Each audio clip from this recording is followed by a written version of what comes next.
现在我们正在多瑙河的维京游轮上，接下来11天，这里会是我们移动的家。We're going to be crossing 5 different countries in Europe. 奥地利、匈牙利、德国、捷克斯洛伐克，沿途会看到各种各样的欧洲风情的建筑物，还有体验当地美食，做各种各样有意思的活动。It's going to be so great. 这个视频我们会优先跟你们分享游轮之旅最精华的部分，以及我们觉得是否值得，和我们对这种旅行方式获得了崭新的认知。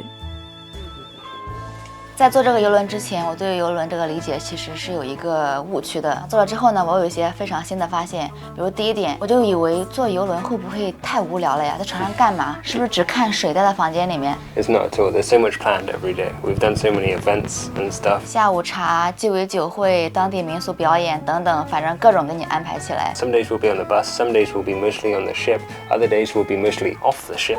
Yeah, every day is full of variety. 而且最重要的是，它船上还有免费的无线网覆盖，所以你是可以和外界保持沟通的。 I think one of my big prejudices maybe that I thought towards cruises was that it's just for old people. I don't know if you thought that before we 我也是这样 started. 想的， I found that there are a lot of old people here, but it's also for anyone. 因为它太舒服了，所以基本上每个人都适合。提前做老人的生活，聊得怎么样？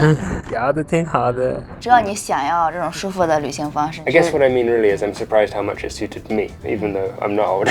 我上船之前还有一个误区，就是我以为游轮这么大一个船，它会不会有很大的噪音？会不会船晃来晃去，你就会晕船呀，你会睡不着觉啊？但是看现在我们船正在行驶，但它真的很平稳，就如履平地一样。因为我们这个船是在河上面开，它并不像大海一样有大风大浪，整个河面都是非常平静的，所以我们睡觉的时候，我基本上感觉不出来。 No, 除了第一个晚上我有 a little bit 点 of vibration. 对， It's like you're floating along, like yeah, you're flying, you're gliding along the water.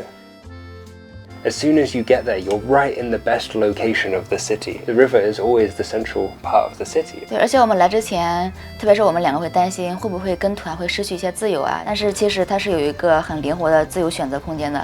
我们有时候适合我们的行程，我们可以跟着他们一起去玩一下；有时候感觉不适合，我们就自己自由探索。如果有人问我这次旅程我最舍不得的是什么，我想说是人。船上的船员、工作人员真的都太热情了，从见他们第一次面开始，就让我感觉到有一种回家的感觉。每个人每次见面、每次打招呼、每次对视，都是一种非常真诚的，给我一种如沐春风的感觉。 We've got to know the names of most of the staff that we've met. They all know our names. 因为这艘船是专门给中国人设计的，所以呢，一切都是用中文服务，然后大部分的工作人员都是中国人，所以我觉得这个是为什么让我感觉到回家的感觉，这个是原因之一。在异国他乡听到中国人说中国话，其实确实是会让你感觉很亲切。其次就是维京的小红人们，他们绝对是一道亮丽的风景线。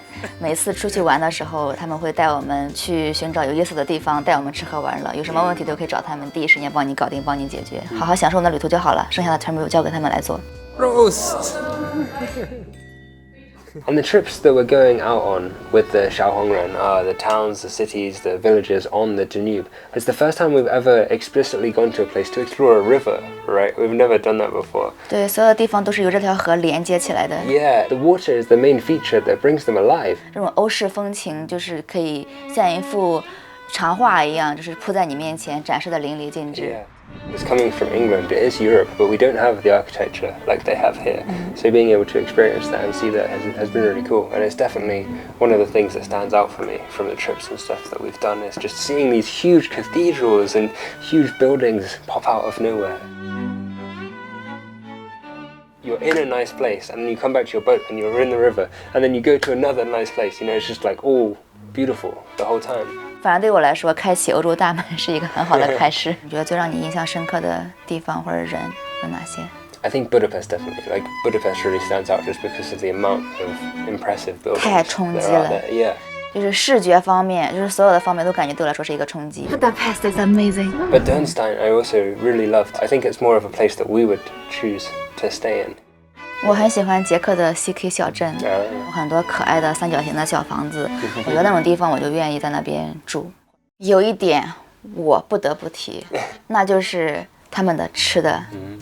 我的天呐，维京团队真的是想尽办法投喂你，离开船之前要确保要你长胖2斤、3斤、4斤。就是他们每天给我们提供1日3餐，每餐都是大餐，有自助餐，还有单点菜单。And the Western food is really, really authentic, which kind of surprised me actually. 中餐也很正宗。Yeah, it should be as Chinese people cooking. Every day is different. Every day there's so much to choose from. 最要命的是，他们还有一个16个小时开放的面吧，也就是说白天时间，晚上12点睡觉之前，只要你想吃面，每天都有2款面任你选择，要命了。就依赖上这种生活方式怎么办呀？把宠坏了。听着钢琴，点着蜡烛，喝着小酒，看着窗外的雨。Oh my god! I think one of my favorite things is just to sit on the bed or out on the balcony and just watch the river go by. It just makes me so peaceful. You can't help but look at the river and just forget everything else. 对，多瑙河真的太美了，这两边的这个树木真的是给人一种非常有生命力的感觉，还有欧式的小房子。有时候我也是，我会拿一杯茶，然后找一个船头的位置。不做这件事情的话，那这个旅程就白来了。我们前一个星期还在摩洛哥背着包，哈是累，找后台有哎呦休息赶车呀。现在突然之间啥都不用做了，躺平，所以我感觉这个对比还是比较强烈的，对我们两个来说。总之我们两个是有点被 spoil 了。Totally spoiled. OK， 所以回到我们最开始的那个话题，我们觉得这次旅程值得吗？我们会不会想要推荐给各位？ Yes, do it. It's so much fun. 我觉得如果你已经有了出行计划，你正在寻找一个旅行方式，那我绝对会推荐给你这个。I would love to do this again, but with my parents and your 我也 parents. 是，我已经在幻想，就是如果带我父母来，他们会是什么感觉？肯定会感觉很好。经历了这次的多瑙河游轮，我有了一个更大胆的想法，我想要以后体验一下海轮，在大海上漂浮的感觉。You want to go bigger, but actually I would like to go smaller. In England we have a lot of like river boats, canal boats, houseboats on tiny little canals, and I would love to do that after this. Just the river has given so much to me. 我想要体验大的 ，because I think it's more like Titanic. I want to live in the film. If this film has changed your opinion in any way about taking a cruise, let us know down below, because I'm interested to hear what you guys think. 我们后面还会陆陆续续发一些我们这次旅途记录下来的一些高光图文呀、视频啊，太多了，所以我们会继续分享。 Stay tuned. See you next time. Bye.